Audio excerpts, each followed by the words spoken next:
بسم اللہ الرحمن الرحیم۔ السلام علیکم، میرے چینل میں آپ کا استقبال ہے۔ آج کی یہ ویڈیو 7ویں کلاس کی کتاب اپنی زبان کا چیپٹر نمبر 19 سبق نمبر 19 ہماری تاریخ، جو کہ ایک نظم ہے۔ تمام ہم اپنی ہندوستان کی تاریخ کے بارے میں پڑھیں گے، ٹھیک ہے نا؟ تو ایک ایک بند میں پڑھوں گی، اس کے بعد آپ کو ایکسپلین کر دوں گی اور اس کی تشریح کر دوں گی۔ تو پہلا بند دیکھیے، کوئی بھی گھر ہو دیوالی کے دیے جلتے تھے، عید بھر دیتی تھی سینوں میں اجالے، کیا کیا رنگ ہولی کا ہر ایک دل میں بگھر جاتا تھا، چہرے چہرے پہ دمک اٹھتے تھے لالے، کیا کیا۔ تو اس والے بند میں شاعر کہہ رہے ہیں کہ ہمارے ملک میں مختلف مذہب کے لوگ رہتے ہیں، اس کے باوجود سب آپس میں جو ہے مل جل کر رہتے تھے۔ ہماری تاریخ ہمیں یہ یاد دلاتی ہے کہ ہر گھر کے دیوالی کے موقع پر چراغوں کو روشن کیے جاتے تھے۔ عید کے تہوار کے نور سے لوگوں کے سینے جو ہے منور ہو جایا کرتے تھے۔ ہولی کے رنگ سے ہر ایک کے دل کے جذبات جو ہے لبریز ہو جاتے تھے، اور لوگوں کے چہروں پر لالے کے پھول جیسی، ان کے چہرے جو ہے لالوں کے پھول جیسی چمک تھی۔ لالے کے پھول میں بہت زیادہ چمک ہوتی نا، لالی ہوتی، تو لوگوں کے ہر تہوار میں لوگوں کا جو چہرہ چمک اٹھتا تھا، دمک اٹھتا تھا لالے کی طرح، ہے نا؟ اب اگلا بند دیکھیے، اجنبی ہاتھوں نے لکھی تھی جو تاریخ تیری، اس کو کیا نام دے سوچی ہوئی تہمت کے سوا، اپنے ہر پیار کو نفرت میں بدلنا چاہا، کیا پکارے اسے چالاک سیاست کے سوا۔ تو اس والے بند میں شاعر اپنے وطن سے مخاطب ہو کر کہہ رہے ہیں کہ اے مادر وطن، تیری تاریخ جن غیروں نے لکھی، وہ جان بوجھ کر ان غیروں نے ہمارے پیار محبت کو نفرت میں بھر دیا۔ ہم اسے ان کی چالاک سیاست کے سوا کچھ اور کہہ ہی نہیں سکتے۔ اس بند میں اجنبی ہاتھوں سے مراد وہ انگریز ہیں جنہوں نے اپنی سیاست تو اپنائی تھی نا، پھوٹ ڈالو اور حکومت کرو کی، اور پھوٹ ڈلوا کر ہمارے اندر جو ہے آپس میں جو نفرت بھر دیا تھا نا، اور اپنی سیاست چلائی تھی۔ تو اگلے صفحے پر ہم چلتے ہیں۔ دیکھیے تیسرا بند پڑھ رہی ہوں میں، اس کے پڑھنے سے پہلے جو میرے چینل میں نئے ہیں یا جنہوں نے میرا چینل سبسکرائب نہیں کیا تو پلیز میرا چینل سبسکرائب کر دیں، کیونکہ چینل کا سبسکرائب کرنا بالکل فری ہے۔ آپ لوگ چینل سبسکرائب کریں گے تو میری حوصلہ افزائی ہو جائے گی، تو پلیز آپ لوگ میری حوصلہ افزائی کر دیا کریں، ٹھیک ہے؟ تو ہم اگلا جو ہے تھرڈ بند پڑھتے ہیں۔ اے وطن، ہم تیری تاریخ لکھیں گے پھر سے، تیری تاریخ ہے دل جوئی و دلداری کی، تیری تاریخ محبت کی وفا کی تاریخ، تیری تاریخ ہے اخوت کی رواداری کی۔ تو اس والے بند میں شاعر کہہ رہے ہیں، مادر وطن سے مخاطب ہے، وطن سے کہہ رہے ہیں کہ ہم تیری تاریخ کو پھر سے لکھیں گے۔ تیری تاریخ تو ہمدردی اور تسلی پر مبنی تھی، تیری تاریخ تو محبت اور وفا کا پتہ دیتی ہے، تیری تاریخ رواداری بھائی چارے کا پتہ دیتی ہے۔ ہم اسے دوبارہ سے لکھیں گے، یعنی اس تاریخ میں جو ہے بھائی چارہ ہوگا، محبت ہوگی، وفا ہوگا، عہد ہوگی، ہے نا؟ تو اگلا بند ہم پڑھتے ہیں۔ تیری تاریخ ہے قرآن کا گیتا کا ورق، آشتی امن اہنسا کے اصولوں کا سبق، دور سے اپنا مقابل کوئی اب تک نہ اٹھا، کوئی گوتم، کوئی چشتی، کوئی نانک نہ اٹھا۔ تو اس والے بند میں شاعر کہہ رہے ہیں کہ اپنے وطن کی تعریف کرتے ہوئے کہہ رہے ہیں کہ اے وطن، تیری تاریخ میں قرآن اور گیتا کی پاکیزگی تھی، قرآن اور گیتا کی پاکی تھی، جس سے امن، سکون اور اہنسا کا سبق ملتا ہے۔ دنیا میں کوئی بھی ہمارا مقابلہ کرنے والا نہیں مل سکا، اور دنیا کی کسی بھی سرزمین نے گوتم، معین الدین چشتی اور نانک جیسے بزرگ ہستیاں پیدا نہیں کی، یعنی ہمارے وطن میں جو عظیم ہستیاں پیدا ہوئی ہیں۔ تو اب اگلا بند ہم دیکھتے ہیں۔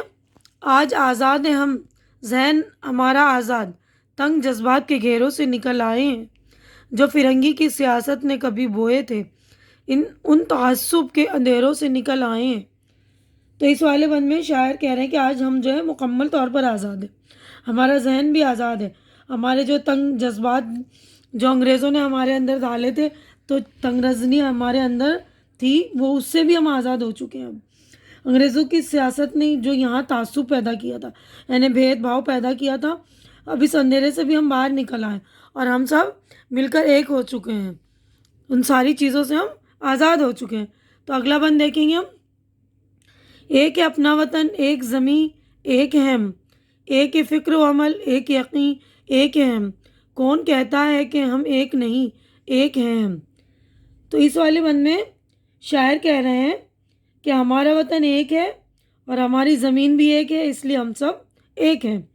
ہمارا فکر، عمل، یقین، سبھی چیز ایک ہے، کون کہتا ہے کہ ہم سب ایک نہیں، ہم کسی بھی مذہب کے ماننے والے، لیکن ہندوستانی ہونے کے ناطے ہم سب جو ایک ہیں۔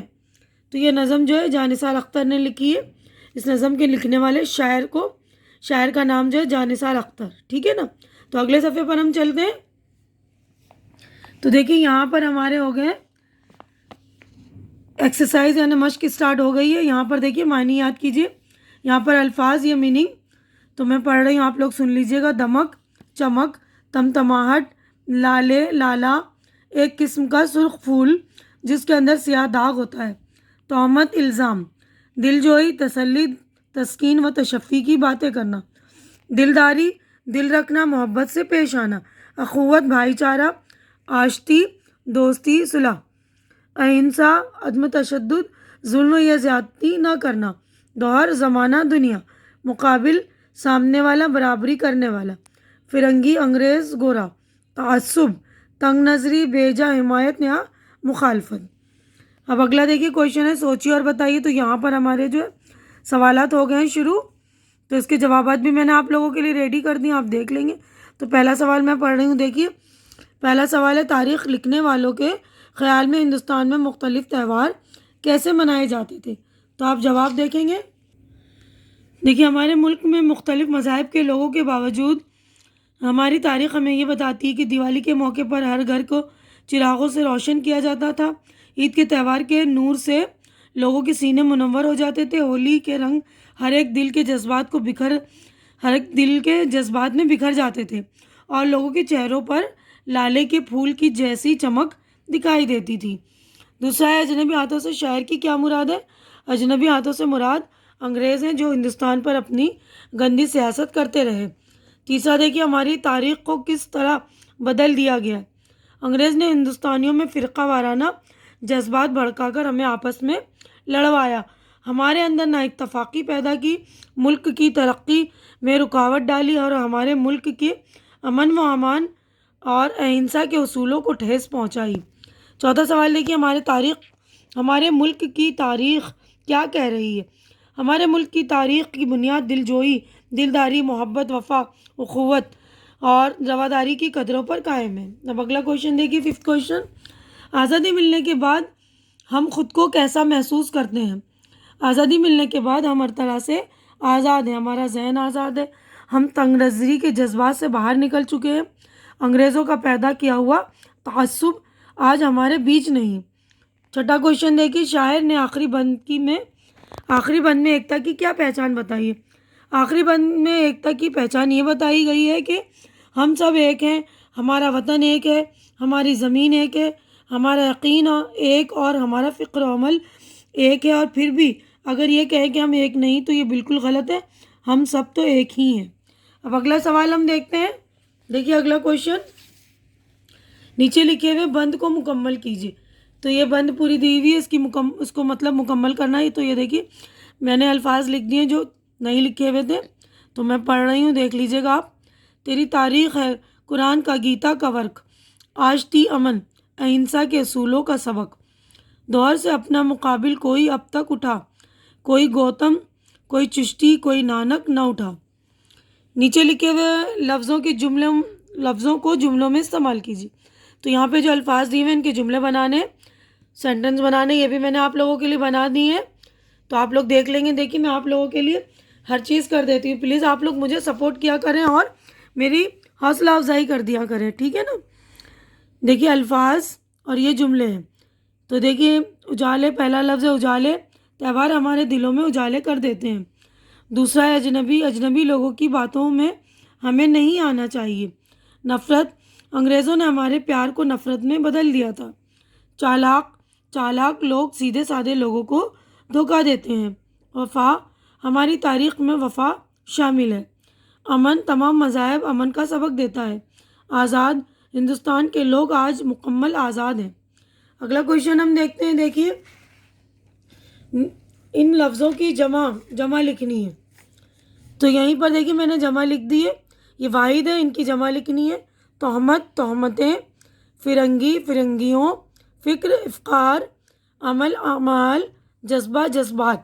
اب عملی کام دیکھیے اس نظم میں شاعر نے جن خیالات کا اظہار کیا ہے انہیں اپنے لفظوں میں لکھیے.